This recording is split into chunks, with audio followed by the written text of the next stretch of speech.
Gardner Minshew. Where did you come from, bro? Saturday, Gardner Minshew showed up to Washington State rocking his Cougars jersey, a pair of homemade jorts, and a 1970s porn star mustache that I kind of gotta say I might be digging a little bit. Not gonna lie. This guy might be the most interesting man in America, and I do mean he is straight America. He literally looks like somebody I want to be best friends with. I can't even lie. This guy is like so damn cool. Firstly, his name is Gardner Minshew II, but there's no Gardner Minshew I. His dad's name is Flint, his grandfather's name is Billy, and his grandfather wanted to name a Beowulf, so in no shape or form should there be a Gardner Minshew II. There's no rules to this guy. I love it. I mean, it's just so random. Like, his parents are just like, yeah, we'll call him Gardner Minshew II. Might not be a first Gardner Minshew, but that's okay. We'll just figure it out. Love it. So random. Another fun fact, in college he tried to break his own hand with a hammer. Yes, a hammer. Because that way he was eligible to play for another 3 years, so I love the dedication. I hate to say it to my man Nick Foles, but it looks like Gardner Minshew may be the future of this Jaguar team, because this 23-year-old is literally fearless, and hey, he did have a Cougar shirt on, so call me. I'm just kidding. Nah. I'm Ashley Haas. Roll the intro. Alright, let's get right on into it with my week 3 predictions.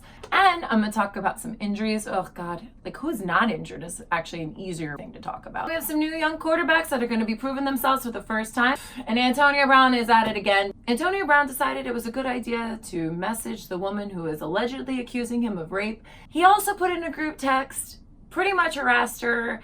What are you thinking? Were you like, you know what? I have a genius idea. Before Sunday's game, I'm gonna message my rape accuser. I've never seen a guy with this much talent just do everything in his power to not get $30 million. It's crazy to me. So Antonio Brown is somebody you will not be seeing for the New England Patriots this week, which is a shame because they're playing the Jets, and I could have racked up a lot of points in my fantasy football league. The Patriots can't handle him. I don't think anyone can. Somebody will eventually take him, but for now, he is not playing on Sunday. But let's talk about the people that are going to be playing on Sunday. All right, so we've got a couple of really close games and a couple of blowouts. Let's get on into the blowouts first, might as well. We've got the New York Jets that are going to be New England Patriots. And with Luke Falk taking over as quarterbacks and Sam Darnold is still out for mono, yeah, the Patriots are just going to annihilate the Jets. And the only thing that's making me think that the Patriots might not cover 23 points is that Brady was on the injury report list. He has a calf injury. He did practice, but it was very limited. I have a really strong feeling if Tom Brady's not at 100%, they're not going to keep him in that entire game. And that means that the point spread might not get covered. Something about these young backup quarterbacks coming in and giving it everything they've got. Do I think they're going to win? Oh, God, heck no. Yeah, no. Tom Brady has 27 career wins against the Jets and only 7 losses, 54 touchdowns. He does have 14 interceptions and 55 sacks, but can't compare a veteran Tom Brady to a backup Jets quarterback. Although, I do think Folk's going to give it everything he's got. Let's get straight to the point. I'm clearly taking the Patriots for the win here, but I'm not taking them for that 23-point spread. Nope. So I'm going to take Jets for the spread. And another blowout game is going to be the Miami Dolphins traveling to the Dallas Cowboys. Yeah. Point spread right now is 21.5, and that's a lot. But I think the Cowboys are going to cover, and here's why. The Dolphins are going to be starting Josh Rosen, who couldn't be any worse than Fitzpatrick recently. Defensive end Robert Quinn is going to be facing his old teammates, the Miami Dolphins, for the first time. And we also have Taco Charlton, who was released from the Cowboys and expected to play his first game as a Miami Dolphin.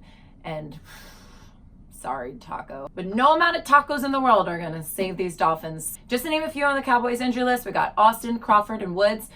And even with them out, I'm still going to take Cowboys for the win and Cowboys for that cover. The Green Bay Packers are going to be hosting the Denver Broncos. The point spread right now is 7 in favor of the Packers.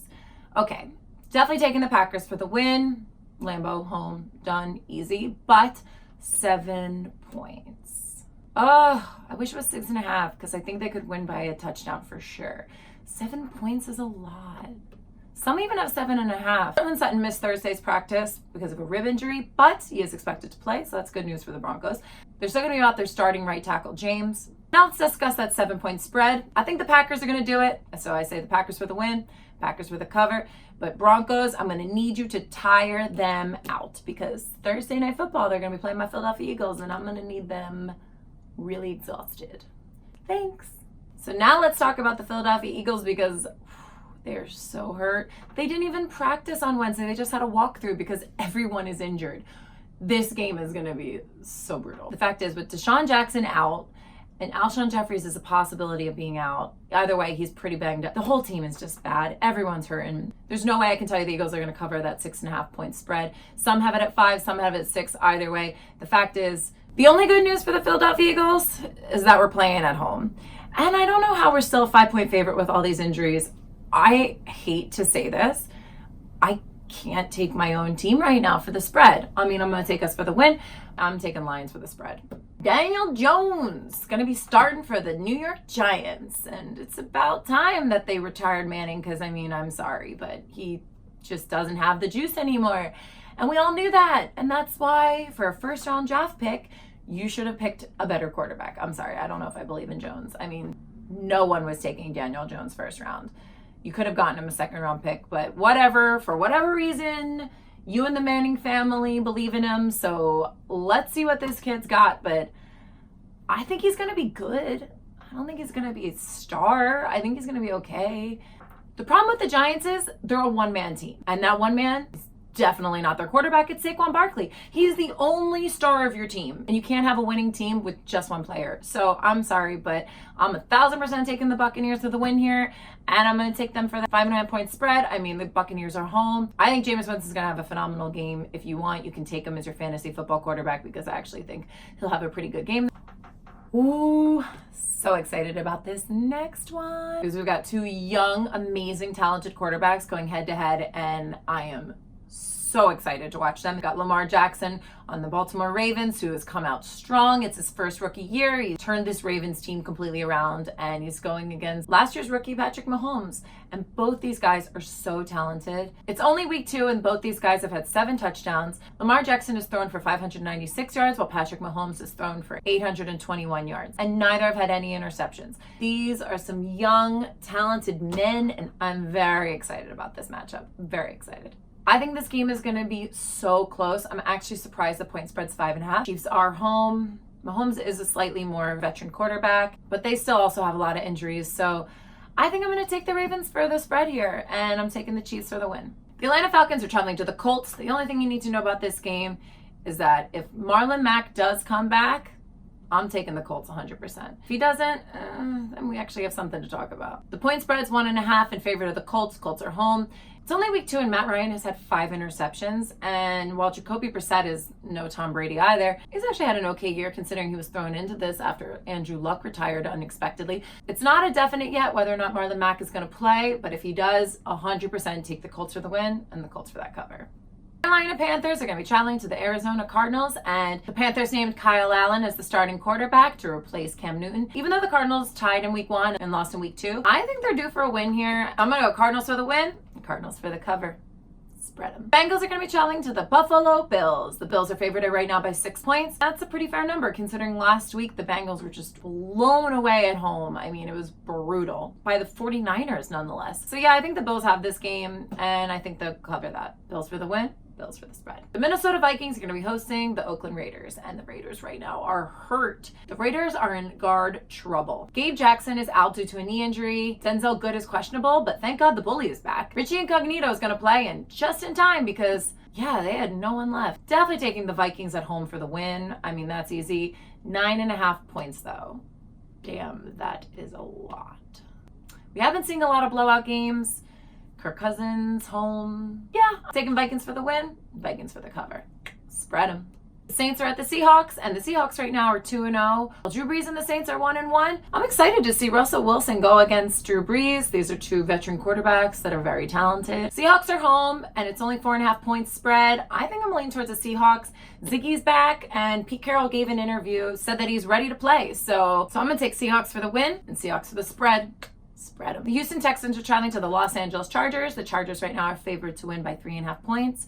Deshaun Watson's been sacked 10 times in 2 games. Until the Texans can figure out how to allow Deshaun Watson more time to get the ball thrown and not get sacked 10 times in 2 games, that's so many. And the Texans are away. Chargers for the win, Chargers for the cover, spread them. Done.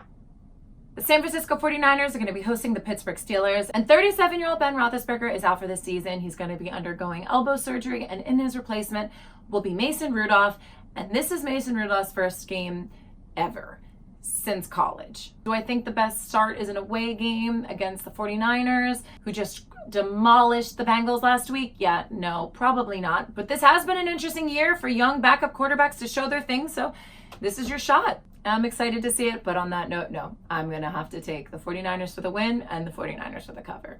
And for my pick of the week, we got the Rams at the Browns. I think the spread is way too low. The Rams are only favored by 3 points right now. The Rams can easily cover 3 points. So you want a surefire bet this week. Rams for the win, and Rams will cover 3 points. Definitely. All right, Monday Night Football, Bears at Redskins. And I gotta go Bears here. I mean, the Redskins just really, not their year, man. But Redskins are 0-2, still haven't come up with a win yet for this season. This could be their game since they are home. And not like the Bears are that much better. They're 1-1. Still leaning towards the Bears on this one, but there is something that might make me think that this is the win that the Redskins need to make or break game. I'm going to take Bears for the win, and I'm going to take Redskins for the cover. And guys, that's my show. What game are you most excited about? Leave some comments, let me know what you think, and I'll see you next week.